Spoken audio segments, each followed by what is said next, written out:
मंडळी, गणेशोत्सव सुरू झालाय। आता पुण्या मुंबईमध्ये देशभरातून गणपतींचे देखावे मिरवणुका बघण्यासाठी भाविकांची नुसती गर्दीच्या गर्दी जमू लागेल।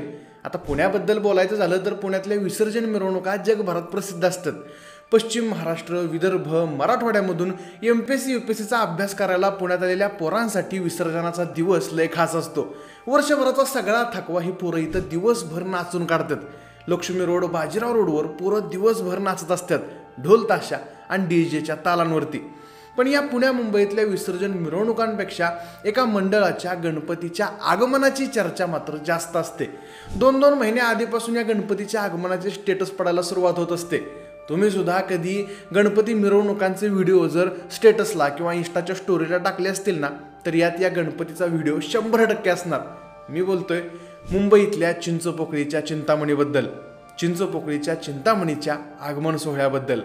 मंडळी, 105 वर्ष पूर्ण करत असलेल्या या मंडळाच्या गणपती बाप्पाचा आगमन सोहळा मोठ्या दिमाखात जल्लोषात पार पडतो। काल 17 ऑगस्टला चिंचपोकळीच्या चिंतामणीचा यंदाचा आगमन सोहळा पार पडला। यंदाच्या चिंचपोकळीच्या चिंतामणीची मूर्ती छावा अर्थात छत्रपती संभाजी महाराज यांच्या प्रतिमेच्या स्वरूपात असणार आहे। याचा व्हिडिओ तुम्ही आधीच पाहिला असेल। हा आगमन सोहळा जेवढा मोठा आणि दिमागदार होता, तितकाच वैभवशाली आहे या मंडळाचा इतिहास। जाणून घेऊयात इतिहास चिंचपोकळीच्या राजाचा, इतिहास चिंचपोकळीच्या चिंतामणीचा। नमस्कार मंडळी, मी आशुतोष आणि तुम्ही पाहताय .com अर्थात कॅरी ऑन मराठी। 1890चं दशक होतं। लोकमान्य टिळकांनी पुण्यामध्ये सार्वजनिक गणेशोत्सवाची सुरुवात केली।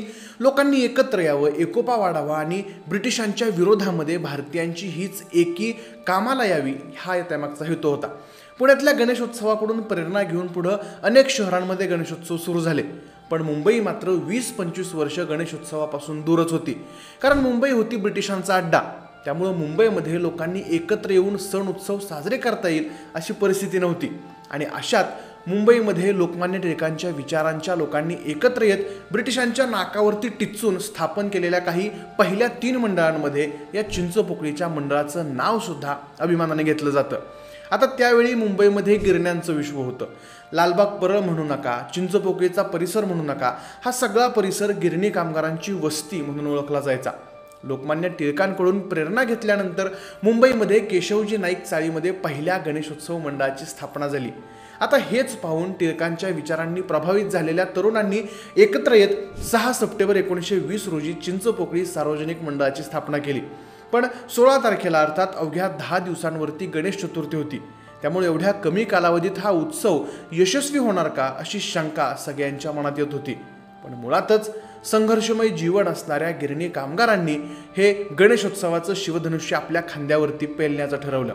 झालं, हे सगळे तरुण एकत्र आले, वर्गणी काढली, वर्गणी जमली अवघे 4 आणे, मंडप घातला, सजावट केली, मूर्ती आणली आणि अवघ्या 10 दिवसात केलेल्या तयारीच्या जोरावरती ह्या तरुणांनी पहिलाच गणेशोत्सव धूमधडाक्यात साजरा केला।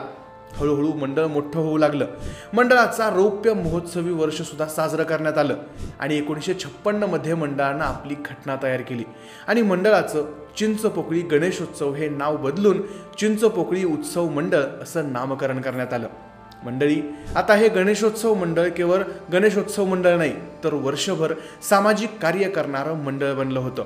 कमी असणाऱ्या गणपती मंडळांमुळं पहिल्या वर्षापासूनच मुंबईतल्या या गणपतीच्या दर्शनासाठी मुंबईकर गर्दी करू लागले।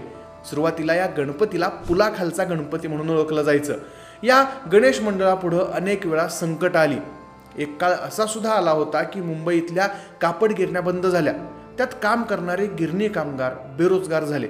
पण मुळातच या मंडळाची स्थापना करण्यातच बहुतांश गिरणी कामगारांचा समावेश होता आणि कदाचित त्यामुळं अशा आर्थिक संकटाच्या काळात गणेशोत्सव सुरळीत पार पडेल का अशी चिंता सगळ्यांच्या मनात येत होती। पण अशा परिस्थितीत सुद्धा मंडळाचं कार्य सुरू होतं। गिरणी कामगार उद्ध्वस्त झाले, पण त्यांनी गणेशोत्सव थांबू दिला नाही आणि ही परंपरा अखंडित चालू राहिली आणि हळूहळू या कामगारांचं जीवन सुद्धा सुरळीत झालं। एका अर्थी या गिरणी कामगारांनी गणेशाच्या केलेल्या सेवेचं त्यांना फळ मिळत होतं आणि म्हणूनच मग सर्वांची चिंता हरणारा गणपती म्हणून या गणपतीला लोक चिंतामणी म्हणू लागले।